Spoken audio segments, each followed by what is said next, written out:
আসসালামু আলাইকুম ভিউয়ার্স। আমরা সবাই আল্লাহর কাছে দোয়া করে থাকি, তবে অনেকেরই দোয়া কবুল হয় না।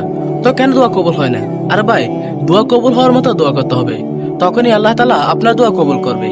তো কিভাবে দোয়া করলে আল্লাহ তাআলা আপনার দোয়া কবুল করবে, সেটা আজকের ভিডিওটা দেখলে আপনারা বুঝতে পারবেন। তো দেরি না করে সম্পূর্ণ ভিডিওটা দেখেন, তাহলে বুঝতে পারবেন। একবার বলবেন আলহামদুলিল্লাহ, কমপক্ষে একবার বলবেন আলহামদুলিল্লাহ রাব্বিল আলামিন, একবার কমপক্ষে। মানে প্রথমে আল্লাহর প্রশংসা করবেন, তারপর একবার দরুদ পড়বেন আল্লাহুম্মা সাল্লি আলা মুহাম্মাদ ওয়া সাল্লিম, তারপর হাত তুলে দোয়া শুরু করবেন। বৃষ্টি পড়ছে, দোয়া শুরু করে দেন, দোয়া কবুল হবে ইনশাআল্লাহ।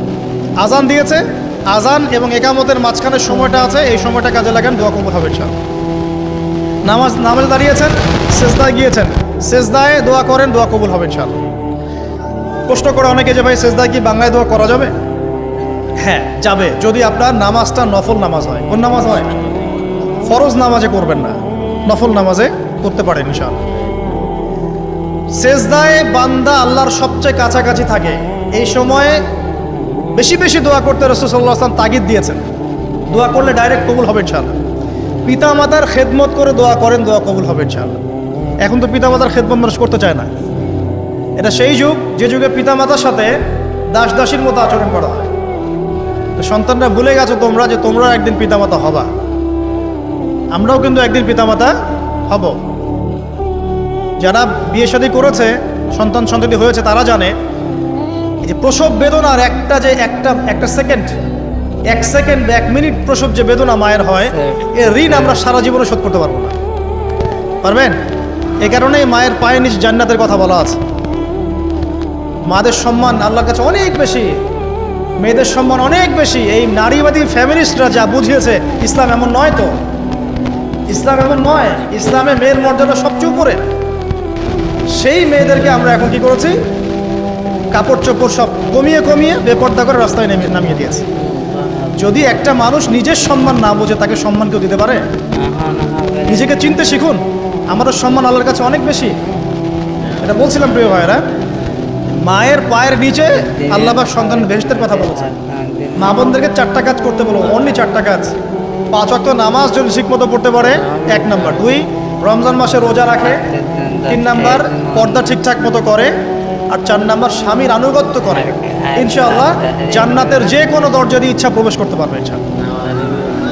এখানে স্বামীর আনুগত্যের কথা বলেছি, স্বামীর দাসত্বের কথা বলি না। আনুগত্য দাসত্ব এক জিনিস না। আনুগত্য মানে কি?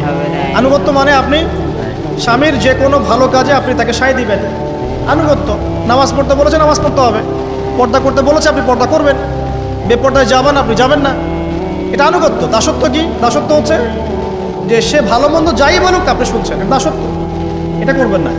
মা বোনরা 4টা কাজ বাসায় গিয়ে আবার শুনিয়ে দিবেন।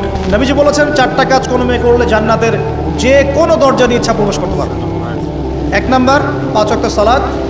2 নাম্বার, রমজান মাসের সওম রোজা। 3 নাম্বার, পর্দা ঠিকঠাক মতো করবে, লজ্জাস্থানের হেফাজত। এবং 4 নাম্বার, স্বামীর আনুগত্য করা।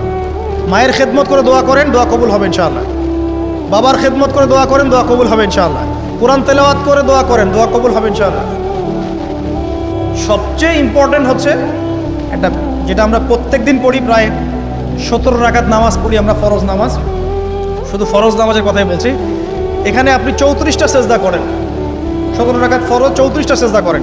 প্রত্যেক সেজদায় যদি একটা করে দোয়া করতে পারেন, ইনশাআল্লাহ আল্লাহ আপনার দোয়া করবেন। দোয়া কবুল করার কিছু জায়গা বলে দিলাম। বেশি বেশি দোয়া করতে হবে। আমরা উম্মার অবস্থাগুলোকে বুঝতে শিখব। এখানে এই 3 ব্যক্তি, এটা বলে আমি শেষের দিকে যাচ্ছি, একটু ধৈর্য ধরেন। এই 3 ব্যক্তি পড়ে গেছে গুহার মধ্যে।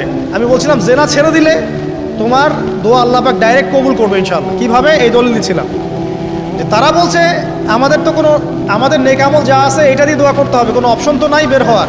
একজন বলছে যে আল্লাহ, আমি আমার পিতা মাতার খেদমত করতাম, মাকে দুধ পান না করিয়ে কখনো দুধ পান করি নাই। আল্লাহ, এই কাজটা যদি তোমার কাছে ভালো লেগে থাকে, আজকে আমাকে এই বিপদ থেকে উদ্ধার করো। এই দোয়া করার সাথে সাথেই এই গুহা থেকে পাথরটা একটু সরে গেল এভাবে। আর জড়বস্তু আল্লাহ পাকের হুকুম মানে, আল্লাহ পাকের হুকুম মানে না খালি 2টা শ্রেণীর মানুষ। এক হচ্ছে মানুষ, আর একটা জিনজাত। এই পুরো প্রকৃতি আল্লাহ পাকের হুকুম মেনে চলে। আর জড় বলতে আসলে কিছু নাই, যদি আমি বোঝানোর জন্য জড় বলেছি। আল্লাহ পাকের হুকুমে সবকিছু জীবন্ত।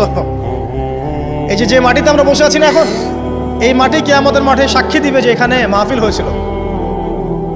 হ্যাঁ, ওইখানে বসে তুমি টিকটক করেছো, লেকচার শুনো নাই ভালো করে। একটা মাহফিলে যাচ্ছিলাম, দেখলাম যে এখন স্টেজে উঠি নাই, ওই সুযোগে দেখলাম যুব সমাজ রাস্তার পাশে দাঁড়িয়ে সিগারেট খাচ্ছে, ব্রেক নিচ্ছে আগে, চা সিগারেটের ব্রেক। হুজুর আসলে আলোচনা শুনবো। এখানে এসে যদি আমরা মানে কোরআন সুন্নাহর বাইরে কোনো কাজ করি, এই মাটি আবার সাক্ষী দিবে। এটা দলিল কোথায় আছে? সূরা জিলজাল পড়ে দেখবেন। সূরা জিলজালের মধ্যে দলিল আছে যে আল্লাহ পাকের হুকুমে এই জমিন কথা বলবে ইনশাআল্লাহ, আল্লাহ পাক হুকুম করলে। জি, তো একটু সরে গেল ওই পাথর, তারপরের ব্যক্তি দোয়া করছে, আল্লাহ আমার একজন কাজের লোক ছিল, সেই কাজের লোক কিছু টাকা পেত, টাকা না নিয়ে বেচারা চলে গেছে, আমি ওই টাকা দিয়ে কিছু পশু কিনেছি, এই পশুগুলো কিনে আমি পালন করেছি, অনেক দিন পর সেই ব্যক্তি এসেছে আমার টাকা দাও। তখন আমি বলেছিলাম যে এই যতগুলো পশু দেখছো সব তোমার। সেই লোক বলছে, আমার সাথে কি ঠাট্টা করছো? বলছে, না ঠাট্টা করছি না, তোমার টাকা দিয়ে আমি পশু কিনেছিলাম, এই প্রজনন হতে হতে হতে আজকে এতগুলো হয়েছে, সব তোমার, নিয়ে যাও। আল্লাহ, কলিজা দেখেন, আসলে দান করার জন্য কলিজা লাগে, টাকা লাগে না। আল্লাহর পথে দান করার জন্যে কলিজা লাগে, টাকা লাগে না। আর কিছু মনে করবেন না, আমি বিভিন্ন মাহফিলে যাচ্ছি, এই একটা কমন দৃশ্য দেখি এই কালেকশনের। আমার জানা নাই যে এভাবে নাম লিখিয়ে কোনো কালেকশন নবীর যুগ থেকে হয়েছে, আমার জানা নেই। বরং কতটুকু দিয়েছে এটা গোপন রাখলেই ভালো। কে দিয়েছে, কত দিয়েছে জানানোর তো কোনো দরকার নাই, দিয়েছে নিয়ে চলে আসবেন, শেষ। আমরা কাকে সন্তুষ্ট করার জন্য দেই? আল্লাহ জানলেই তো যথেষ্ট। কি দরকার জনগণ জানতেই হবে আমি 5,000 টাকা দিয়েছি? এতে আমার লাভটা কি? নেকি উল্টা আরো কমে গেল। উল্টা 7 শ্রেণীর মানুষ, একটা হাদিস আছে, 7 শ্রেণীর মানুষ কিয়ামতের মাঠে আরশের ছায়া পাবে। কিসের ছায়া পাবে? আরশের ছায়া, যে ছায়া ছাড়া কোনো ছায়া থাকবে না। ওর মধ্যে এক শ্রেণী হচ্ছে ওই ব্যক্তি যে এত গোপনে দান করে, তার বাম হাত জানে না ডান হাত কি দান করছে। এই ব্যক্তি আরশের ছায়া পাবে ইনশাআল্লাহ।